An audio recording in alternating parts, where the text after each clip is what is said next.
안 나오셨는데 정재필 권사님이 지난주인가요? 예수 믿기가 참 힘들다고 그러셔서 진짜 이제 돼간다. 그 말의 의미가 뭐냐 하면 예수 믿기가 쉽지 않습니다. 진짜 어렵죠. 예수 믿는다는 것은 쉬운 얘기가 아니라 믿기만 하면 천국 간다는 게 아니고 진짜 상당히 어렵습니다. 근데 그럼 왜 이렇게 됐느냐? 시대죠, 시대. 항상 어떤 시대의 흐름이 이렇게 쭉 가면 한 번은 쉽게 갔다가 그게 또 부패하면 또 올라가는 시대의 흐름이라는 거죠. 자, 그러면 성경이 뭘까? 오늘 이제 성경에 대해서 좀 깊게 생각하면서 하나님의 뜻을 한번 살펴보고자 합니다. 이야기 나누는부터 제가 먼저 했습니다.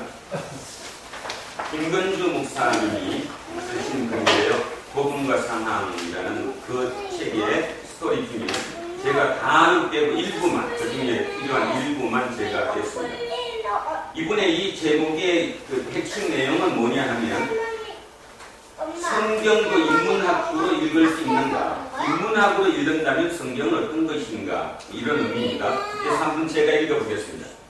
성경을 읽는 것은 어떨까? 성경을 공부하는 것은 우리로 하여금 생각하는 능력을 길러주게 될까? 아니면 정해져 있는 정답들을 익히고 암기하고 주입하는 쪽일까? 하나님의 말씀에 아멘으로 응답한다는 것이 선포되는 말씀을 아무런 의심 없이 무조건 받아들여야 한다는 의미일까? 성경 공부는 문학과 역사와 철학 공부에 가까울까?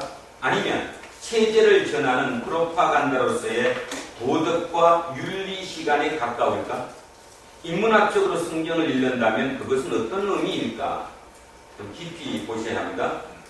바울이 전도 여행하는 중에 들렀던 곳 가운데 베레아가 있다. 사도행전은 베레아 사람들을 가리켜 너그럽다라고 표현한다. 이 표현에 해당하는 헬라어의 기본적인 의미는 기품 있다, 고귀하다 이다. 어떤 사람이 기품 있고 고귀한 사람인가? 사도행전은 베레아 사람들의 특징을 두 가지로 표현한다.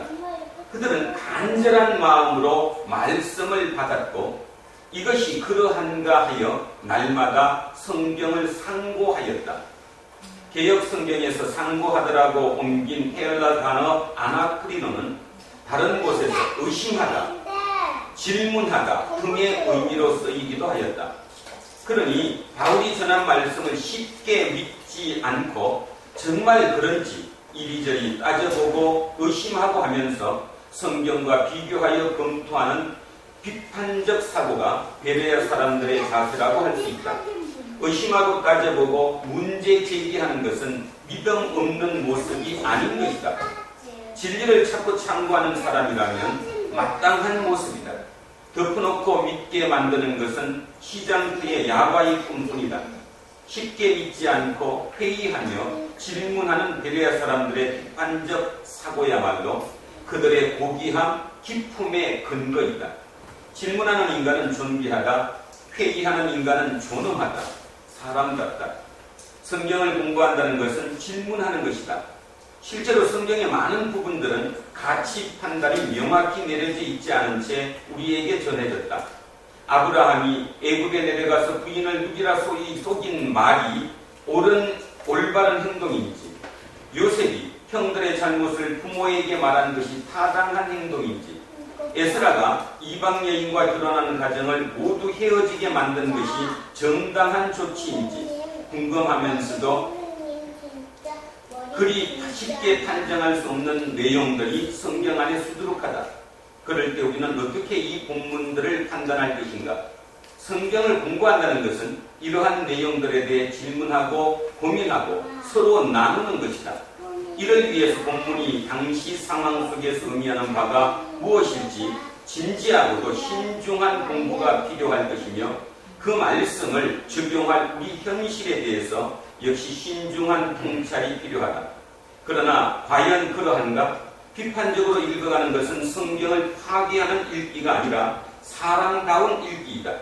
그러나 성쉬운 정답이 난무하는 우리 교회의 풍토는 이미 우리 사회를 향해 대답할 능력을 상실해 버린 것 같다.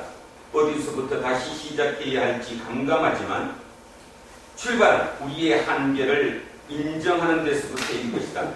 그러니 언제든 질문하고 따져보고 고민해야겠다. 혹시 또 마음에 반감이 올지도 모릅니다. 오는 게 지극히 정상일지도 모르고 우리는 어떤 기존 틀이라는 틀을 가지고 삽니다. 인간은 어떤 경우든 그 시대의 틀을 벗어나지 못합니다. 저도 마찬가지고 여러분도 마찬가지입니다.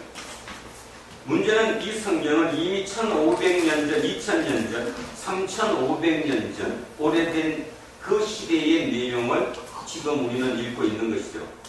성경을 읽는다. 눈으로 아무리 읽어도 글자일 뿐이죠. 설교를 지금 하고 있지만 이 중에도 지금 꽤 많은 사람들이 그냥 듣습니다. 그냥 귀가 달려 있으니까 내가 말하는 말을 들을 뿐이지 하나님의 말씀을 듣지 않습니다. 자, 하나님의 말씀이 무엇입니까? 여러분들은 너무 피상적으로 하나님의 말씀을 생각해요.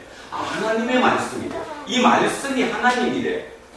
하나님이 말씀이 된 것은 왜 그러냐 하면 그 말씀이 나를 움직였기 때문입니다. 예를 들면 성경에 엠마오로 가는 두 제자 혹시 기억하시죠? 네. 예, 엠마오로 가는 두 제자가 걸어가고 있었는데 옆에 예수님이 따라 붙였습니다. 그리고 같이 가면서 대화를 나눴습니다. 그 대화의 내용이 뭐였습니까? 성경을 풀어준 것입니다. 그러면 자, 질문 하나 해보겠습니다. 엠마오 도상에 가는 그 길가의 두 제자가 그 구약 성경을 몰랐을까요? 알았습니다. 눈으로 많이 보고요, 듣기도 많이 들었던 것이죠. 그랬는데 주님이 옆에 가시면서 그걸 풀어줬습니다. 그랬더니 가슴이 뛰고 뭐가 벅차오르고 여기서 뭐가 생겼다고 얘기합니다. 그래서 말씀입니다. 하나님의 말씀인 이유가 여기가 치고 뭔가 의문이 생기고 뭐가 벅차오르고 뭔가 이게 되는 거, 그것이 하나님의 말씀이에요. 여기 와서 시간 때운다고 하나님 여러분 복 주지 않습니다. 하나님이 바보입니까? 구원은 하나님과 내가 일치되어 있는 상태가 구원입니다. 그죠? 천국도 마찬가지죠? 천국이 하나님이 통치하는데 내가 산다는 말은 내가 하나님과 같이 있을 때가 천국이 되는 거죠. 하나님은 영원한 생명이니까 내가 거기와 같이 붙어 있을 때 나는 영생이 되는 거죠. 교회에서 얘기하는 피상적인 얘기, 천국, 영생, 구원 모두가 말씀이 내 속에 함께 있어서 이 말씀이 나를 움직이고 하나님이 될 때 그때 그게 모든 게 이루어지는 거예요. 근데 나는 가만히 있는데 뭔가가 해결되는 것이 아니고 이렇게 얘기하면 이제 요거도 먹겠죠, 그죠? 요즘도 요거도 먹고 있습니다. 누구더라? 전주의 사모님 보고 누가 그런데 빨리 구원받아야 된다.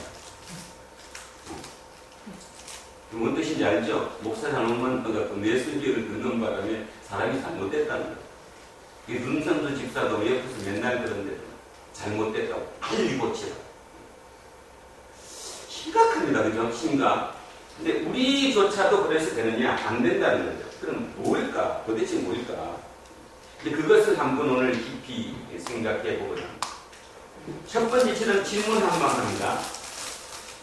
골리앗을 죽인 사람이 누굽니까? 그거는 사모님은 얘기하는 게 아니라 교회를 나오지 않는 일반인들도 골리앗을 죽이는 사람은 다윗이라고 얘기합니다. 그죠? 반은 맞고 반은 틀렸어요.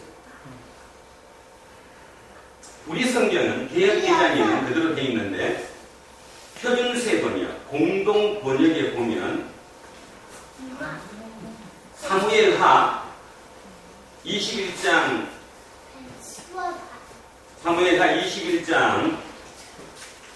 19절에 보면 우리 거 한번 먼저 볼까요? 사무엘하 21장 19절 우리 거 먼저 한번 보겠습니다. 사무엘하 21장 19절입니다. 21장 19절 501쪽 같은데요? 501쪽. 자, 501쪽 제가 읽습니다. 501쪽에 사무엘하 21장 19절입니다. 또 다시 블레셋 사람과 고업에서 전쟁할 때에 베들레헴 사람 야레오르김의 아들 엘하나는 가드 골리앗의 아우 라흐미를 죽였는데 이렇게 나왔죠? 표준 세번역은 이렇게 나와 있습니다. 야베오르김의 아들 엘하나는 가드 골리앗을 죽였는데 NIV 성경에도 그렇게 나옵니다. 엘하나는 골리앗을 죽였는데 제가 뭔 얘기를 하고자 하느냐 하면 우리가 오해하는 부분 중에 하나라는 거죠. 성경이 말씀이기 때문에 하나님 말씀이기 때문에 말씀을 그대로 믿는다고 얘기합니다. 다윗이 골리앗 죽였다고 아무리 믿어봐야 그건 믿음하고 아무 관계 없습니다. 그죠? 성경을 다시 보면 루터가 번역한 원 성경에도 여기 우리처럼 뭐 누구의 아들? 아니 골리앗의 아우 라움이라고 없습니다. 그냥 골리앗을 죽였다고 해요. 그러니까 왜 반은 맞고 반은 들렸죠? 골리앗을 누가 죽였느냐? 모릅니다. 몰라요. 다윗이 죽였다고도 앞에 나와 있고요. 똑같은 성경 뒤에는 사무엘하에는 여기 보듯이 엘하난이 죽였다고 되어 있죠. 뭐를 의미할까요?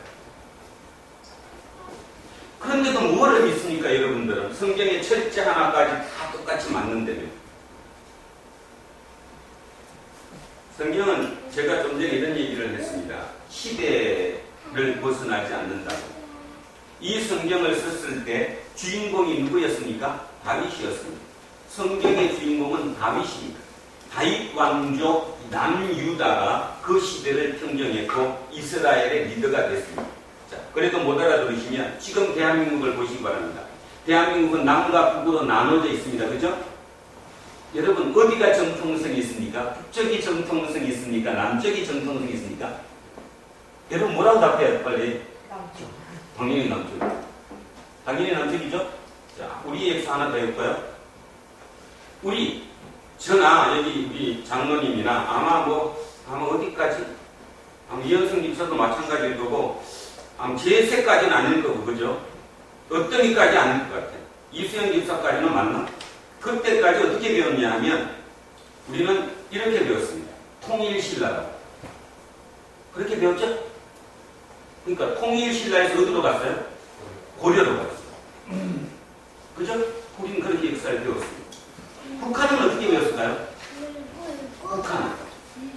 똑같은 남쪽과 북쪽이 지금 같은 시대에 같이 살아가는데 똑같은 나와 똑같은 동갑내기 북한 아이들은, 아니 북한 사람들은 역사를 어떻게 배웠냐 하면 통일신라를 배우는 게 아니라 어떻게 배웠어요?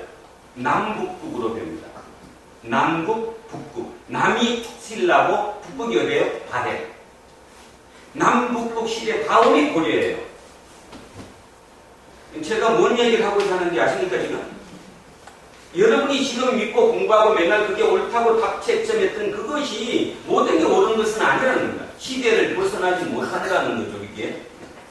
그래서 최근에 들어와서 한국도 이제 발해를 가르칩니다. 요즘은 발해가 저희 수능시험에도 나옵니다, 발해가. 옛날에 발해는 한국에서 안 나왔어요. 그냥 멀리 있는 발해라고 나왔죠, 그죠? 근데 지금은 이 발해가 우리 역사로 들어왔어요. 누구 때문에? 북한 때문에. 북한은 남북북으로 가르쳤으니까. 통일신라를 가르치지 않았으니까. 북한이 봤을 때는 통일신라의 김유신은 나쁜 놈이니까. 왜 네가 통일을 해갖고 조그만 그죠? 밑에 변방으로 나라를 줄였냐 이런 뜻입니다. 더 높였어야지. 그러니까 높이는 걸 보면 누가까지 해요? 발해까지 높으면 높여지는 거지. 그래서 지금 한국도 어디를 따릅니까? 북한을 따릅니다. 그러면 그 전에 얘기합니다. 그 전에 원래 그랬을까요? 아니. 누가 그렇게 만들었을까요? 일본 시대에 일본인 학자들이 한국의 역사를 연구하면서 그렇게 낮춰버린 거예요. 그러니까 우리는 당연히 그 역사가 옳은 것이라고 믿어왔기 때문에 그냥 당연한 것처럼 받아들인 거죠. 자, 그런 것처럼 성경도 마찬가지 일종의 역사서이기도 하고 그 시대를 벗어나지 않는 시대의 이야기이고 영웅담이기도 합니다. 그렇다면, 자, 여러분들 두 번째 질문합니다. 성경에 분명히 다윗이 골리앗을 죽였다고도 나오고 엘하난이 골리앗을 죽였다고도 나온다고 얘기했어요. 그렇다면 결국 골리앗을 누가 죽였느냐가 중요한 게 아니라는 거죠. 그죠? 아니 골리앗을 누가 죽인가 하고 아무 문제가 없는 거예요. 따지면 성경이 우리에게 전하고자 하는 것은 다윗이 중요한 게 아닙니까? 그렇다면 뭘 가르쳐주기 위해서? 이게 하나님의 감동으로 여기에 적혀있기 때문에 하나님께서 도대체 그 상황을 통해서 우리에게 무엇을 가르쳐 주시려고 다윗과 골리앗 얘기를 여기에 넣어놨을까요? 우리는 그러면 지금까지 뭐를 오해했죠? 저도 참 많이 오해하고 그렇게 설교했습니다. 다윗과 골리앗을 설교하면 뭘 갖고 따지죠? 약자가 강자를 이길 수 있다. 그러면 약자가 강자를 이길 수 있습니까? 매번마다? 아니요. 1000번에 한 번도 힘듭니다. 동네 구멍가게가 이마트 들어오면 박살납니다.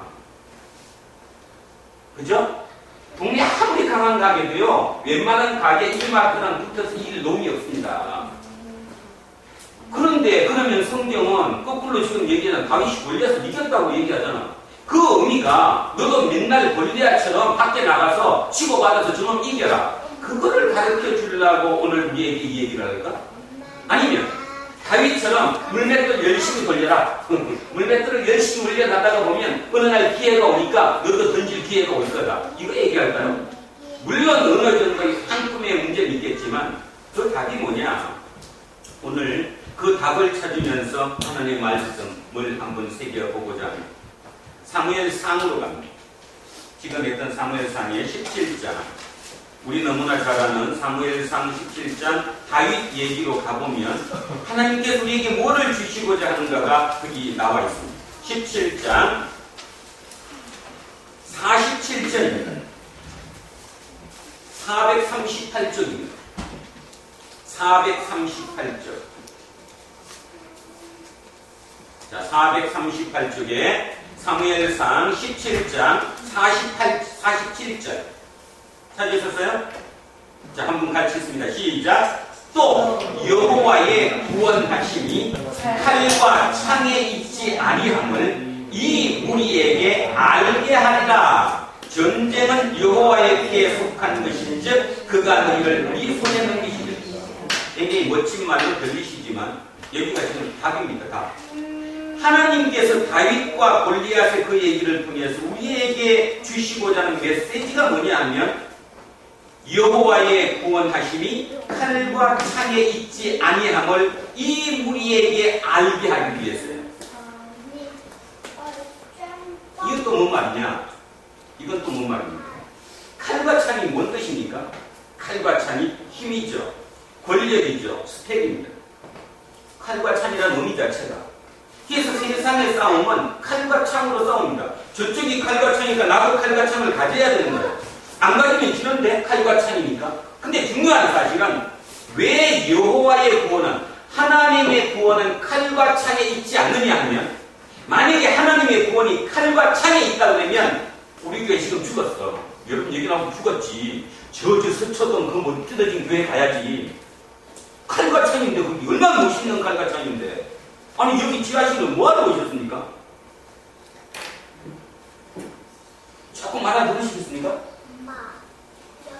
하나님이 우리에게 말씀하시는 메시지 지금도 마찬가지고 이 시대도 마찬가지고 구원이라고 하는 것은 하나님과 함께하는 것이 구원이지 칼과 창으로 대비되는 세상의 그 화려함, 세상의 힘, 능력 그게 있지 않다는 거예요. 그거를 오해하면 어떤 문제가 벌어지느냐 하면 지하실에 나와서 기도합니다. 하나님 내 칼, 다윗 골리앗이 하는 그 칼 있잖아요. 큰 거 나 주세요. 그것만 가지면 내가 탁 때려잡을 수 있거든요. 그리고 기도합니다. 실제로 우리가 그렇게 하고 있잖아요. 그것이 하나님을 모른다는 거예요. 성경이 성경대로 읽히지 않고 하나님이 하나님으로 읽히지 않았다라는 거예요. 그거를 기억하시면 이 다윗의 이 얘기를 기억하시면 바울을 이해할 수 있습니다. 바울은 철저히 깨졌잖아요. 바울이 이긴 적이 몇 번 있습니까? 바울이. 근데도 바울은 그 바울이 얘기한 글 쓴 그 서신서가 성경에 이렇게 많이 차지하고 오늘도 우리는 그거를 읽고 아멘하고 감사하다고 그러고 하나님의 말씀이라고 받고 내 속이 뜨거워진다고 얘기를 하거든요. 그런데 한번 생각해 봅시다. 바울이 살아있을 생전에 바울이 이 편지를 쓸 때 이 편지가 성경이 될 거라고 알고 썼을까요? 모르고 썼을까요? 알고 썼어요? 모르고 썼죠. 모르고 썼습니다. 근데 여러분은 왜 알아야 일한다고 합니까?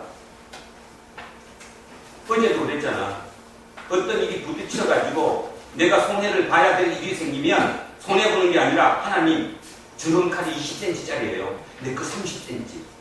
30cm 칼만 주시면 내가 저런 딱 물리쳐갖고 하나님의 영광 드러낼 거거든요. 아니요.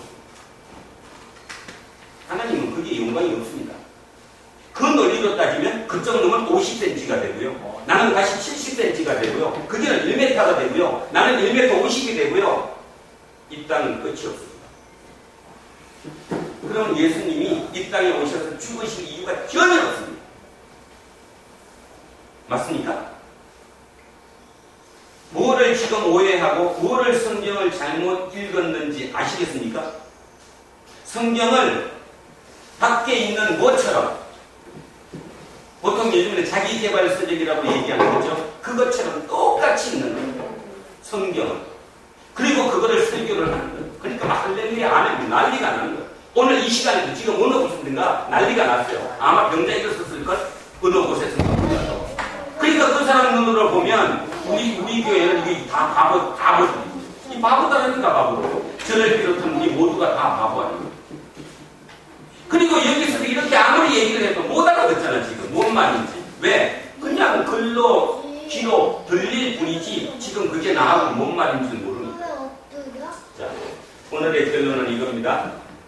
다윗과 골리앗 싸움을 의미하는 그 의미 자체가 뭐냐면 세상의 모든 싸움과 모든 구원은 하나님께 속한 겁니다.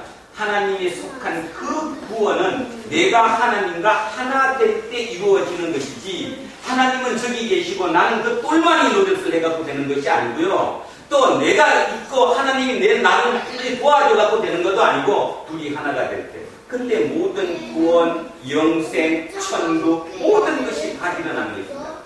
그렇게 되면 지금도 다윗과 골리앗의 싸움에 항상 우리가 이기게 돼 있다라는 거죠. 요즘 참 기도 많이 합니다. 특별히 우리 어떤 때문에 하고요. 한빈이 때문에, 제세 때문에, 요셉이 요한이 때문에, 희연이 때문에. 물론 내 조카고 그래서 그런가 몰라요. 우리 아이들, 여기 있는 모든 아이들 때문에 참 기도 많이 합니다. 답이 뭘까? 이병수 목사가 목사는 맞는가? 아닌 것 같아요. 왜냐하면 이것도 아니고 저것도 아니니까. 남들처럼 막 기계가 할렐루야 아멘도 못 시키지. 병자를 일으키지도 못하지. 그지? 막 그냥 이끌어가서 무슨 프로그램을 만들어 놓고 교회 나옵시다. 성경 공부합시다. 수요일에 예배 드립시다. 안 되면 뭘 받습니다. 협박도 못해. 그런 협박도 못해. 그것도 능력이 안 되니까 못하는 거지 뭐. 따지면. 근데 또 하루하루 계속 진짜 전주에 골방에 앉아서 하루에 많은 시간을 성경을 읽고 세상 얘기를 읽고 시중에 나온 5개 일간지 칼럼 매일 읽습니다. 그래도 3시간 이상 걸려요. 5개 읽어요. 세상의 흐름을 봅니다. 도대체 어떻게 뭐가 돌아가는가? 왜 울어? 그러면 이제 결국은 답은 하나 딱 나오는 거예요. 뭐가 나오느냐면 우리 애들은 여기 있는 누구도 만나도 우리 애들은 다 다윗이야. 그 말의 의미는 부모한테 맨날 요거도 먹고 다윗 때 요거도 먹잖아요. 그죠? 아버지가 그 아들 치지도 않았죠. 막내 아들은. 요거도 먹고 가슴에는 상처투성이고 능력은 능력대로 모자라고. 그치? 뭐 하나 잘생긴 것도 없고 답이 없는 거예요. 그럼 내가 뭘 하고 있는 거지? 그들에게 골리앗을 이길 수 있다는 희망을 줘야 되는 것인데 그 희망이 뭐냐 하면 말로 너 희망을 가져라 안 된다는 거예요. 말로 임해야 된다는 거예요. 성령님 임하면 언제든지 오는 거니까 내가 그것을 받아들이기만 하면 받아들인 건 내가 열어야 받아들이니까 그것만 되고 나면 모든 게 새겨지는 거예요. 이게 해결되는데 이게 이 머리로 해결되고 나면 세상에 겁날고 두려울 것이 없는데 우리는 지금 겁나고 두려워서 밖에 나가서 주춤주춤하고 그게 더 심해지니까 정신증이 생기고 문제가 심각한 거예요. 그죠? 오늘 얘기가 그 얘기예요. 오늘 바울이 얘기하는 보배가 담긴 질그릇. 그래서 제가 여기는 표현을 바꿨어요. 보배가 뭐냐 하면 하나님이에요. 예수 그리스도시라고, 성령님이라고, 삼위일체 하나님이에요. 빛이에요, 빛. 이 빛이 질그릇, 나저나 언제 깨질지 모르는, 생기지도 잘생기지도 못한, 지지리도 못난 그릇, 누구든지 갖다 대고 성질나면 깨버리는 그 그릇, 그 질그릇에 보배가 담겨있어요. 질그릇이 보배를 담았어요? 아니면 보배가 와서 담겼어요? 보배가 와서 담겼어요. 우리 어떤 얘기에 보배가 와서 나한테 담겼다는 것만 내가 믿어지면 세상 두려움이 아무것도 없습니다. 진짜. 아시겠습니까? 제가 그래서 그런 얘기를 듣습니다. 같이 있으면서도 좀 기분 나쁘지, 그치? 윤선지 집사 그렇게한테 막 그렇게 얘기해봐. 어? 당신 그렇게 믿으면 안 된다고. 빨리 구원받아야 된다고. 그 목사가 이렇게 앉아서 뭐라고 그러겠어, 그지? 근데 기분이 하나도 안 나쁩니다. 안 나쁘다는 말의 의미는 뭐냐 하면, 이게 진짜로 심각하구나. 생각을 좀 바꿔줘야 됩니다. 그게 만만치 않다는 거예요. 생각을 바꾸는 게. 그게 정재필 권사님이 90 가까운 90 가까운 그 연세에 지금까지 그분이 살아왔던 그 틀이 얼마나 강한데 그 강한 틀에서 뭔가 균열이 생기다가 보니까 지금 믿어지는 게 어려워진 거죠. 축복입니까? 아닙니까? 축복이죠. 축복입니다. 그것이 나한테 균열이 나야 되는데 제일 먼저 나시는 그분한테 나신다면 우리 이 젊은 애들한테 왜 안 날까의 문제지, 그지? 나면 눈동자가 바꿔질 건데 눈동자가 바꿔지지 않잖아.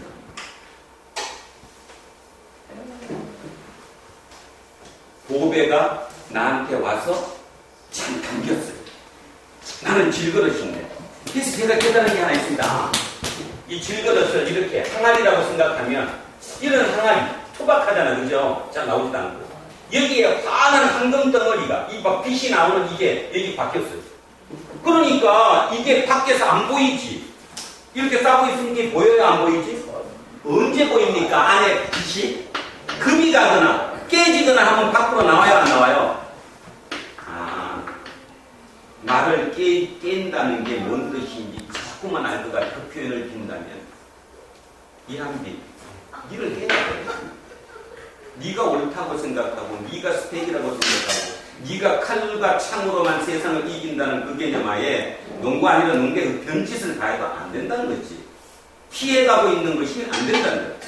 다윗이 골리앗을 이겼을 때 있는 이유는 뭐 때문에 이겼냐 하면 하나님이 함께함을 믿었기 때문에 믿은 거야. 돌을 던졌는데 어디다가 던졌어요? 정확하게 얘기해. 다 투구 쏘고 갑옷 다 썼는데 정확하게 딱 한 군데 흑점 있는 그곳을 노리고 던져도 못 맞춥니다. 문제는 누가 맞힌 거예요? 하나님이 맞힌 거지. 왜냐하면 그때 모습은 다윗이었지만 안에 들은 내용물은 오배였기 때문에. 예? 우리가 그걸 믿어야 된다는 거라니까. 그 나는 되게 힘이 나요. 왜냐하면 요 그릇은 질그릇은 별 볼일 없어도 걔도 쬐꼬마, 그지?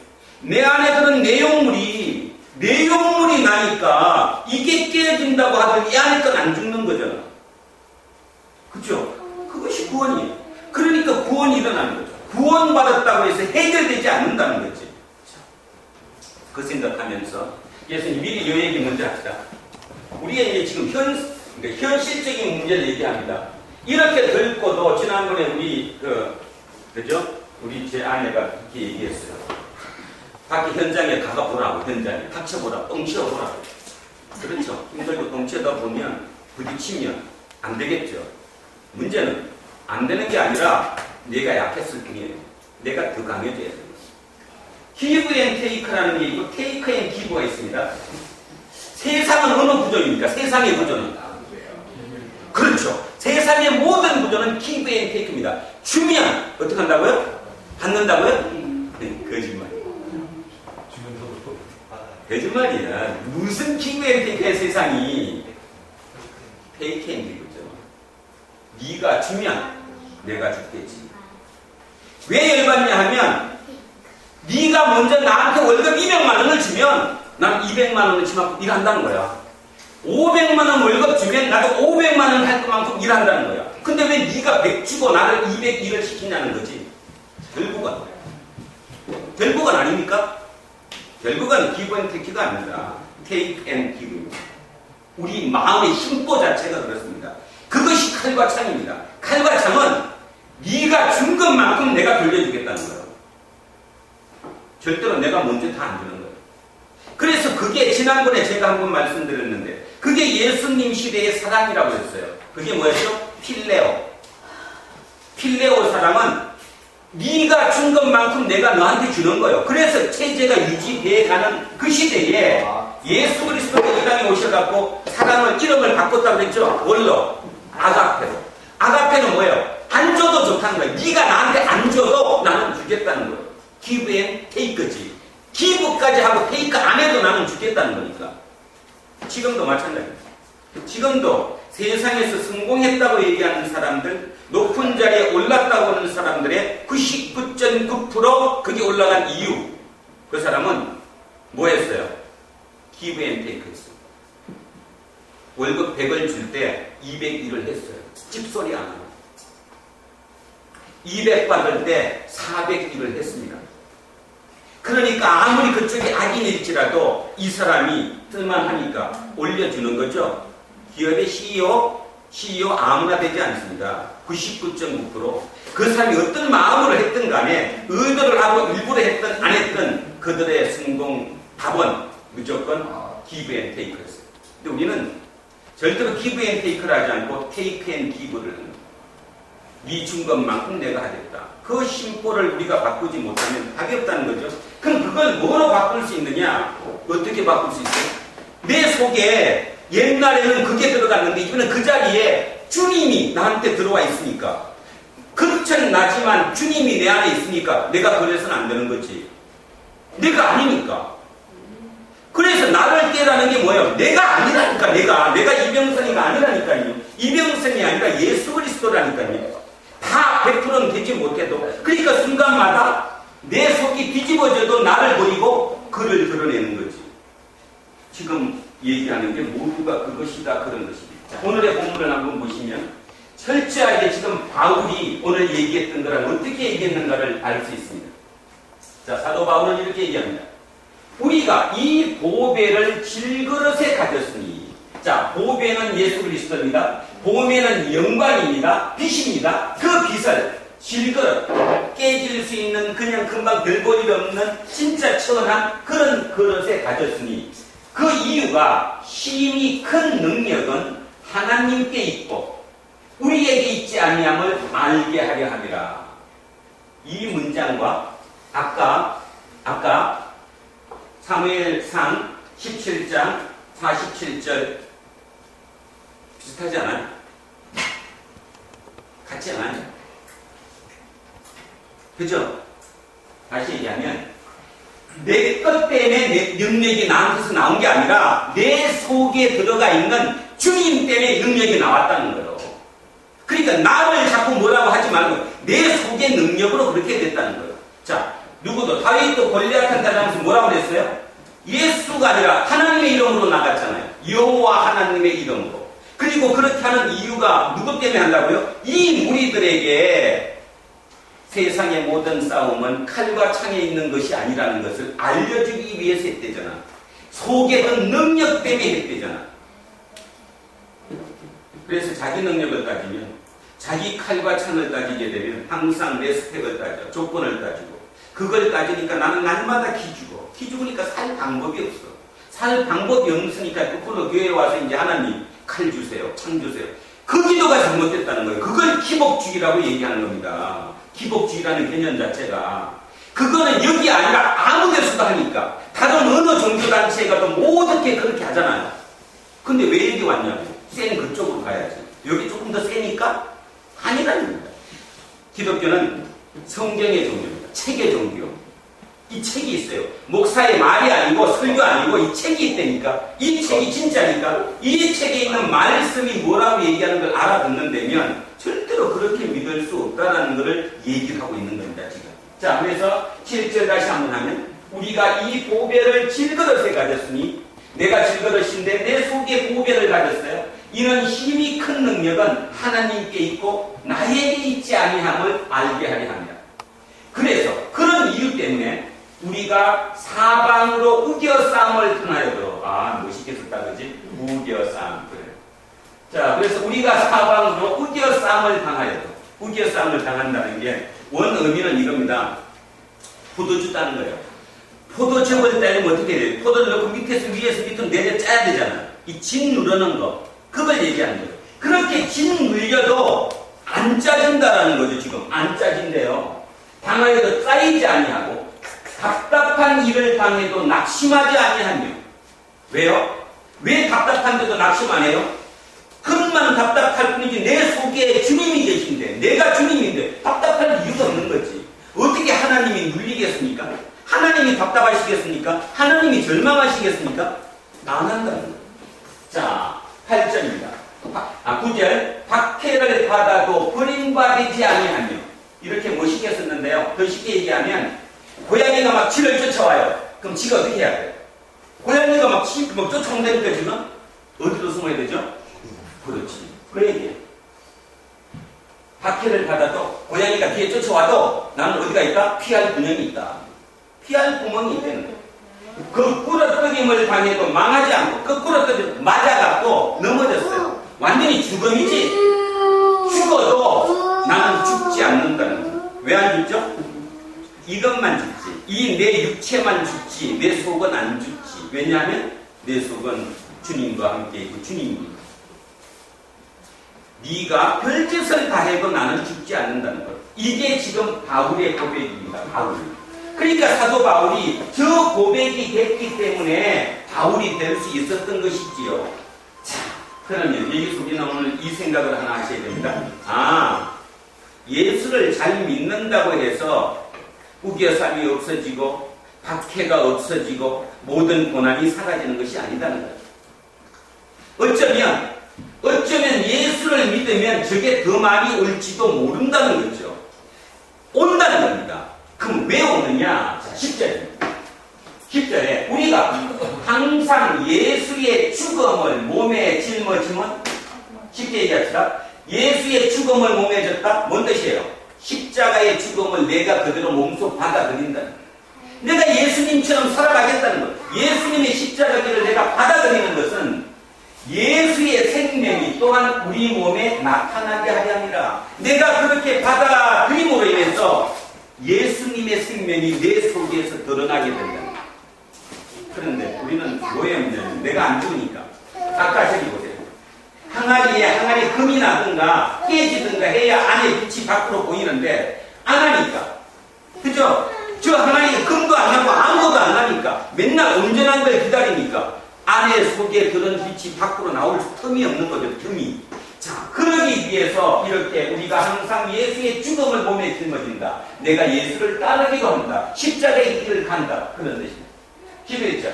우리 살아있는 자가 항상 예수를 위하여 죽음에 넘겨짐은 예수의 생명이 또한 우리 죽을 육체에 나타나게 하려 하리라.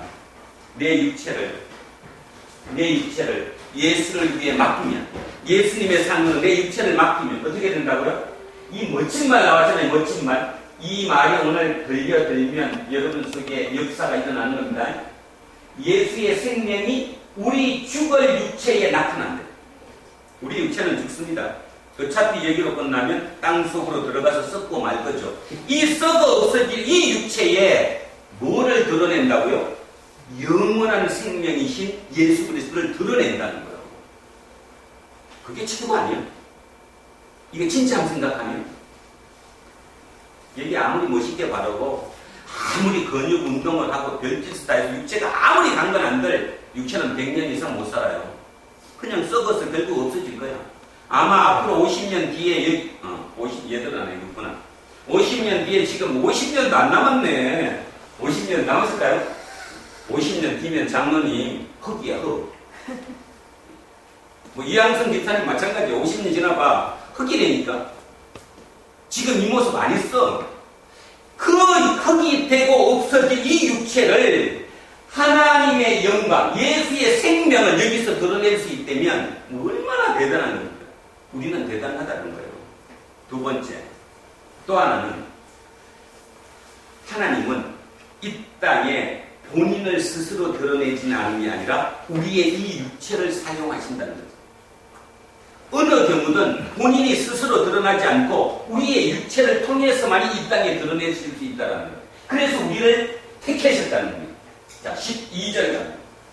그런즉 사망은 우리 안에서 하고입니다. 그런즉 사망은 우리 안에서 역사하고 생명은 너희 안에서 역사하느니라. 이게 오늘의 핵심입니다. 같이 읽습니다. 시작. 그런즉 사망은 우리 안에서 역사하고 생명은 너희 안에서 역사하느니라. 기브 앤 테이크입니다. 내가 죽어지는 거예요. 그랬더니 누군가가 사는 거예요. 다시 얘기하면 내가 죽어주니까 누군가가 사는 거예요. 다윗이 죽겠다고 작정하고 골리앗한테 말도 안 되는 짓거리를 했더니 모두가 다 살았죠. 그래도 이해 안 가면 더 현실적인 얘기 할까요? 요즘 이제 그 일본하고 우리 관계 때문에 참 문제가 많은데 독일은 폴란드의 바르샤바에 가가지고 옛날에 빌리 브란트라고 하는 독일 총리가 거기에 가가지고 뭐 했냐 하면 그 유대인 그 위령탑 앞에 꿇어 앉아가지고 오랜 시간 모든 사람이 다 같이 갔고 옆에 장관들이 있고 그쪽 국가 원수들이 같이 있고 다 있는 그 상태에서 그 오랜 시간 거기 꿇어 앉아서 묵념을 했어요. 그러니까 사진 기자들이 막 얼마나 계속 찍어댔겠습니까? 그래보는 뭐라고 사진 기자들이 어떻게 언론에다가 쳤냐 이렇게 쳤어요. 꿇어 앉은 사람은 한 사람인데 일어선 것은 독일 전체였다. 말이 안 잡히나 보다. 꿇어 앉은 분은 한 사람이었는데 일어선 것은 독일 전체였다. 만약에 아베 수상이 지금 똑같이 한국에 대해서 옛날에 바울을 진심으로 그렇게 꿇어 앉아서 안 되면 꿇어 앉은 사람은 한 사람이지만 일어서는 건 일본이라는 거죠. 똑같은 겁니다. 지금 저기서 얘기하는 거. 바울의 얘기가 이겁니다. 우리에게도 이거고 이것이 돼야 돼요. 다시 얘기하는데 나의 우선이 아니라 저 사람이 우선이라는 겁니다. 내가 죽어주는 것은 내가 십자가 길을 가는 것은 내가 잘 되기 위함이 아니라 저를 살리기 위하라는 거예요. 위함이라는 거. 그것이 이 땅에 얼마만 일어나면 100만 명만 그렇게 산다면 이 땅은 살만한 곳 됩니다. 그런데 지금 이 땅은 너도 나도 할 것 없이 칼과 창을 얼마나 더 멋진 것을 만들까에 모든 걸 달려있고 심지어 교회에 와서도 오직 예배드리고 기도하는 목적 자체가 칼과 창을 더 큰 걸 만들기 위해서 와 있다가 보니까 지금 이 모양 이 꼴이 된 거잖아요. 답이 없잖아요. 지금 여기에 어떻게 더 할 건데요. 지금 어떻게 우리가 더 큰 창을 만들 거냐, 어떻게 더 큰 칼을 만들고. 여러분 회개하십시오. 구원은 하나님의 구원은, 여호와의 구원은 어디에 있지 않다고요? 칼과 창에 있지 않다는 그 말씀을 우리 속에 들어와야 합니다. 그렇다면 내가 오늘부터 당장 어떻게 살아야 할지, 내일부터 어떻게 살아야 할지 나오는 거예요. 그걸 믿어야 믿음이에요. 근데 그걸 못 믿잖아. 여러분이 아무리 이런 얘기를 해도 그걸 못 믿잖아. 뭔데 말도 안 돼. 무슨 이겨? 지는데. 그 생각부터 먼저 하니까 우리는 영원히 답을 찾을 수 없는 거예요. 그래서 이 12절을 꼭 한번 기억하시기 바랍니다. 사망은, 쉽게 말해서 내가 죽는 거예요. 내가 사망하는 거, 내가 죽는 것은 다른 사람을 살리기 위한 것이다. 나를 위해서가 아니다. 그럼 역으로 생각해서 이거죠. 우리가 여기 이곳에 있는 것은 누군가 죽어진 누군가 때문에 내가 여기 있는 거예요. 그거는 맞죠? 네. 이병선이가 목사가 돼서 지금 오늘 여러분과 이렇게 예배를 드리고 설교를 할 수 있는 것은 내가 아는 누군가도 있고 알지 못하는 누군가의 기도와 그들의 뭐 때문에, 죽음 때문에 내가 여기 지금 살아있는 거예요. 그런데 우리는 절대로 그렇게 안 믿어. 내 힘 키우는데 오름이야. 내 힘을 키우면 내가 된다고 생각해. 여러분 힘 아무리 키워보십시오. 2m 50짜리 칼 만들어 보시면 남은 3m짜리 칼 만듭니다. 그럼 또 나는 3m 20짜리 만들겠지? 그러다가 그냥 죽는 거예요. 그리고 지옥 가는 거예요. 그럼 이제 또 얘기하면 지옥 없다고 얘기하겠지? 지옥이 왜 없습니까? 없으면 이 사람들 다 바보게. 엄마 무슨 그리고 소리야? 저는 확실하게, 진짜 확실히 보지 못했어도 확실하게 믿는 것은 뭐냐면, 만약에 그것이 진짜였다면, 그런 얘기가 진짜였다면 이렇게 못 써요. 성경을 어떻게 이렇게 씁니까? 엄마 이거 어떻게 신이 죽고 인간이 돼서 와갖고 죽고, 그죠? 신이 어떻게 노예의 신입니까? 멋들어진 지도자의 신이 돼야겠지. 안 되잖아. 어느 경우든 마찬가지거든요. 어느 경우든. 하나님은 진실합니다. 하나님은 오늘도 우리에게 그걸 얘기하는 거예요. 우리 모두에 들어와서 질그릇 같은 우리 속에 하나님의 빛으로 우리에게 보배가 들어오셔서 나한테 얘기하는 거예요. 너 함부로 다루지 마. 내가 너한테 있어. 너는 질그릇이지만 내가 너 속에 들어가 있어. 너 함부로 다루지 말라는 거예요. 그리고 기죽지 말라는 거예요. 그죠? 도대체 뭐 때문에 왜 기죽느냐는 거지. 여기 있어도 마찬가지고 죽어도 마찬가지인데. 그렇다면 어떤 간증도 하지 말아야 돼? 이제 곧 있으면 나오겠지. 똑같은 서울 삼성병원을 갔는데 저 사람들은 다 병들어서 죽었는데 나는 깨끗이 나왔다고. 이런 간증하면 안 돼요. 왜지? 왜 그런 간증이 안 되죠? 그러면 어떤 문제가 되느냐 하면 나만 하나님이 돌봐주고 그럼 그 사람은 하나님이 안 돌봐준 게 되지. 그죠? 아닙니다. 그렇다면 여러분 신앙이 잘못된 거죠. 왜? 우리의 신앙은 죽는 거나 사는 거나 매일반이니까. 천국에 같이 사는 거니까. 지금 하나님과 함께 사나? 이 땅을 죽어서 내가 하나님께 함께 사나? 계속 이어지는 함께니까. 그렇다면 잘못된 거지. 그런 논리로 따지면 살아있는 거, 병 안 들은 게 무조건 좋은 거라고 판단이 들 수밖에 없는 거지. 아니에요. 조금 더 깊이 생각하면. 절대로 우리 하나님은 그러신 분이 아니에요. 기독교 그런 기독교 아닙니다. 자, 그래서 12절, 13절 갑니다. 기록된 바 내가 믿었으므로 말하였다 한 것 같이. 저거는 10편 116편 10절인가 있는 거죠. 아삽의 시인데요. 그 아삽이 너무 곤경 가운데 있었는데도 불구하고 자기는 지금 있는 위치는 곤경 가운데고 힘든 가운데였지만 분명히 하나님의 구원이 함께하는 걸 믿었다는 거. 믿었기 때문에 말하였다는 거. 그거를 받았었어요. 그랬던 것처럼 우리가 같은 믿음의 마음을 가졌으니 우리도 믿었으므로 또한 말하거나 오늘 이 얘기를 하는 겁니다. 사도 바울이 우리도 사도 바울 디모데 이렇게 같이 하는 우리도 지금 우리의 처지는 엄청 고통스럽고 힘들지만 나는 믿는다는 거예요. 확신한다는 거예요. 그러니까 여러분에게 도저히 입이 간질거려서 말하지 않고는 못 베기겠다 이 뜻입니다. 그래서 내가 여러분의 편지를 쓰고 말한다. 자, 어떤 말을 했어요? 주 예수를 달치 살리신 이가 예수와 함께 우리도 달치 살리사 너희와 함께 그 앞에 서기 하실 줄을 아노라. 아멘? 네. 여러분이나 나나 결국은 예수님 앞에서 같이 서서 천국에 함께 살 수 있게 될 것이다. 나는 그걸 믿는다. 지금의 고통하고 따지지 말자. 그 얘기죠. 자, 15절. 이는 모든 것이 너희를 위함이니 많은 사람의 감사로 말미암아 은혜가 더하여 넘쳐서 하나님께 영광을 돌리게 하려 합니다. 말이 조금 좀 안 되는데요. 쉽게 좀 제 얘기입니다. 우리가 그렇게 살면 이 세상에 하나님 나라가 확장되겠죠. 서로 그렇게 사는 사람이 많아질 거니까. 그렇게 많아지는 것이 하나님께 영광이 된다라는 거예요. 그러니까 하나님께 영광은 내가 메르스에 안 걸려서 영광이 되는 것이 아니고 내 삶의 그 모습들이 자꾸 이렇게 내가 죽음으로 누군가를 살리고 그래서 감사가 일어나고 확장되면 그때 그곳이 하나님의 나라가 확장되는 곳, 하나님의 나라가 되는 것이다. 이렇게 얘기하고 있습니다. 오늘 처음부터 오늘의 본문을 다시 한번 같이 천천히 읽으시면서 제 얘기가 아닌 지금 이곳에 계시는 성령님께서 여러분에게 주시는 메시지를 천천히 한번 받아보시기 바랍니다. 천천히 읽습니다. 성령님 여러분께 뭐라고 말씀하시는가 생각하시면서 마음을 열고 읽습니다. 시작. 우리가 이 보배를 질그릇에 가졌으니 이는 힘이 큰 능력은 하나님께 있고 우리에게 있지 아니함을 알게 하려 합니다.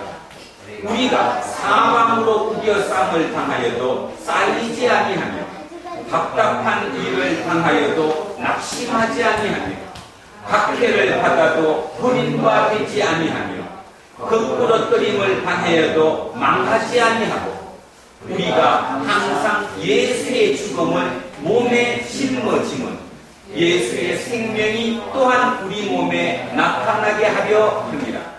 우리 살아있는 자가 항상 예수를 위하여 죽음에 넘겨짐은 예수의 생명이 또한 우리 죽을 육체에 나타나게 하려 합니다. 그런즉 사망은 우리 안에서 역사하고 생명은 너희 안에서 역사하느니라. 기록된 바 내가 믿었으므로 말하였다 한 것 같이 우리가 같은 믿음의 마음을 가졌으니 우리도 믿었으므로 또한 말하노라.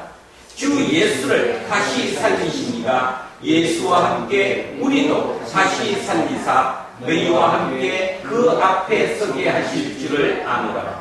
이는 모든 것이 너희를 위함이니 많은 사람의 감사로 말미암아 은혜가 더하여 넘쳐서 하나님께 영광을 돌리게 하려 함이라. 아멘.